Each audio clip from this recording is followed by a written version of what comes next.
we're sitting around the table talking to Katie about the war, right, Marita? Yeah, but we have to talk English, right? Yeah. We are not allowed to talk German, right? Well, you can talk German, but you have to tell me the translations after. Where were you guys living when the war started? Well, I was living in Berghausen, not too far away from the bridge in Remagen. And I was born in 1940, so the war was already on. So, and you? I was born in 35, and it was a small town too where I grew up. What kind of houses were you guys living in? They were all built from brick. There was no, like here, wood or so. Two-story house we had. And it was damaged through the war. A bomb came into it, took about a quarter of the house away. But lucky we were in a dugout or bunker, what they call it, not too far away from the house, in a bush in a ravine. That's where we lived. We were not allowed to stay. Well, in daytime we went up to the house, but at nights we always went down to the bunker. That's what we did. Yeah, I think maybe because the nighttime, that's when the airplanes, the bombers came and dropped the bombs, say, at night, more so than during the day, because then anybody could see them. the Germans could see them. So. And then they would shoot them down. So, and But we were more lucky so than the people that lived in the city. That's where there was way more damage done. Like the big cities were just wiped out. we lived, well, in the bunker. Like I said, we went at nights through the bunker, and then there was those trenches built for the soldiers to stay in.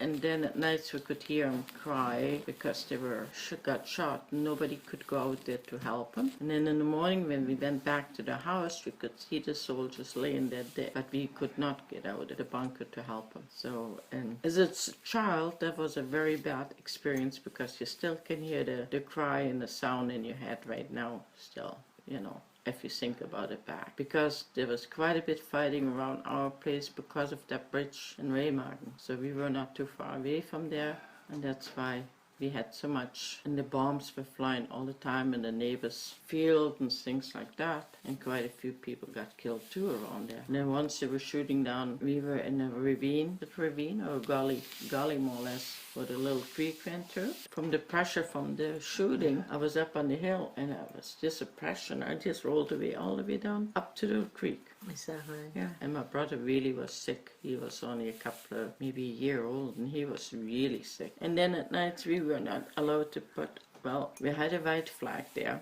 Well, we thought if the Russians or Americans come, we have to put the white flag on, then so they know that there's German people there. But the Germans did not want us, the soldiers, they did not want us to put the white flag out anyway, you know. So we were in jeopardy with them, because they surely was not the soldiers, the German soldiers were not that easy on German people either. You had to do what they want us to do, right?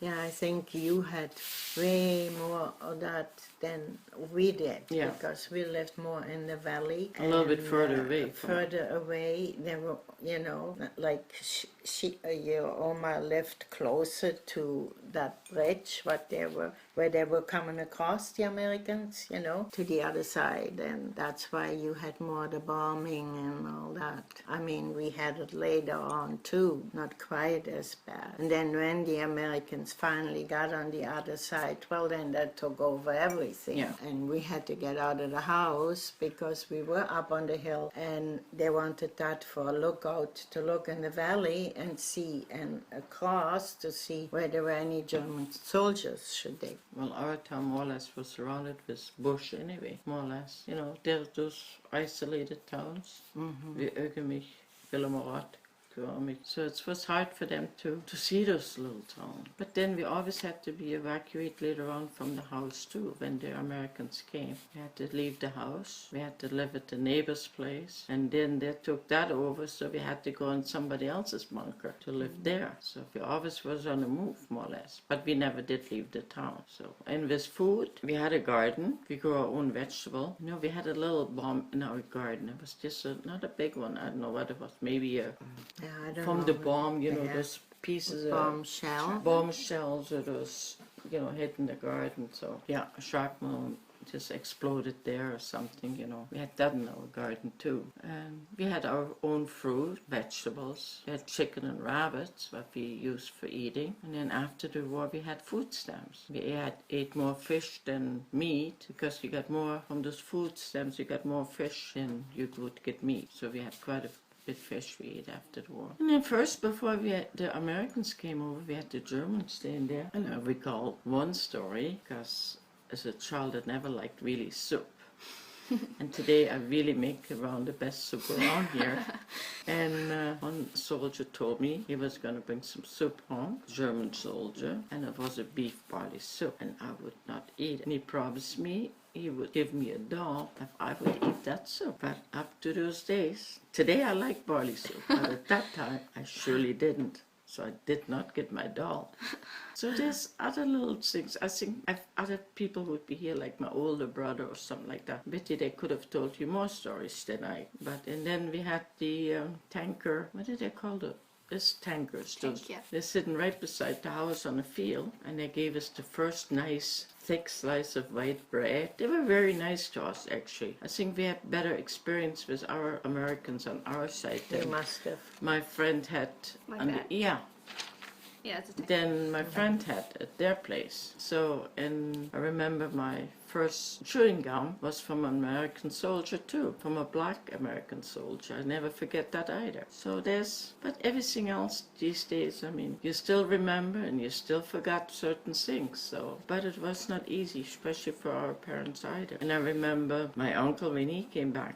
He deserted the German army and he came back home and we hid him in a chicken coop. So, and lucky that nobody caught him. And I got a couple of uncles that passed away, a couple in Russia and one in France. So lucky my dad did not join the army, but he was working on the roads to build the roads better for the German soldiers. So I don't know what else to tell you. Yeah, well, and after the war, just for food, like she said, well, people that lived in the country, they had gardens and maybe their own rabbits and chickens, so they didn't starve, but there were a lot of people in the cities that did starve. I remember my grandmother, she had a cow. Well, we used to, during the war, it was so dangerous where we lived up in the town, so we had to move down in the valley to my grandmother's, and she had a cow, so there was milk, but I never liked milk. I would not drink milk.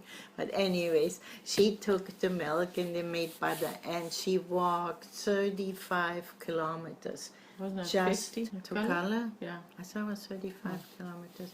Well, between maybe 35 and 50. But just to exchange the butter and milk for some flour and sugar. So, you could make something else, bake maybe something. And I don't know, potatoes she could grow herself because she had a little garden too. So that part, I don't think we ever suffered, really. not really that hungry. Hungry we were, but we had like the people limited, in the city. Limited stuff to eat, more or less potato, vegetables, And my mother, these days I asked my mother about certain recipes or something like that, and she could not remember how she made it, how she cooked. And then I think we had sheep, but we had milk from the sheep. I don't know. And then as kids, after the farmers brought in the crop, usually wheat, wasn't it? Usually wheat. Wheat and potatoes too. Yeah, potatoes. Well, when they picked them, and then there was always 3 little potatoes left. So we had to go and pick them. So we had potatoes to eat. And the same with the wheat. After it was, what do they call it? The fields were clear. Then there we went was around. Always Loose one grains little, or so. yeah, I don't know what you call those. yeah. Well, no, the individual grain, not the little seeds like those.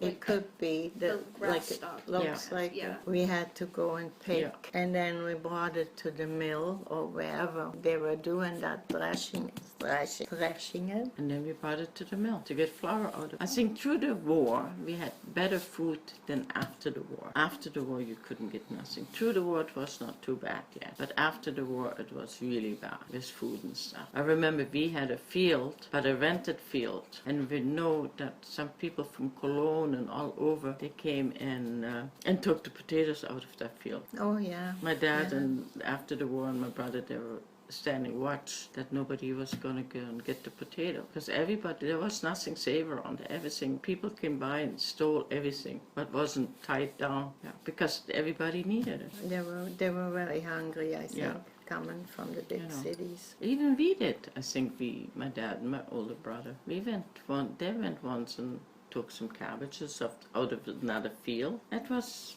a bad time, and a person Yeah. did never go through that. No. Even so, I was a small child, but still, there are certain memories you cannot forget, especially with that soldier crying in the dugout, where we could not help, and you can still hear that. And I think I would say at least 99% of all the families in Germany, each one lost Oh yeah, somebody in the war. Family, you know. family members. Sons or fathers or uncles and brothers. And I can remember when my dad came home, oh my God. Were you happy, to see? He was working in northern Germany at the ships. Yeah, they were making ships. And then my uncle, of all things, they caught him, put him in prison and shipped him to Canada, down in Ottawa. And after a few years, he came back home. So he learned a little bit of English. So I don't know. Yeah. You need to know some more? No, I think that's good. I think I Covered all the bases. One thing. How did you guys get around? Like transportation? walking. Walking. And if you had to go, through the war, we lived in Poland too. And then we took the train from Warsaw to Berlin and then home. And sometimes through that time, we had to get out of the train because the planes came and they bombed the stretcher. So we had to get all out of the train to lay in ditches or grass flat down, because of that we lived for about 2 years in Poland. Oh. Yeah, so because we went home again, so my brother's born in 43, so my mother was back in Germany in 43. The family went back. Well, yeah, I had that experience too. And I broke my arm, you had to go to the next city. And how often you had to get out of that train and go lay in the ditch and bombed the train. But we were always lucky.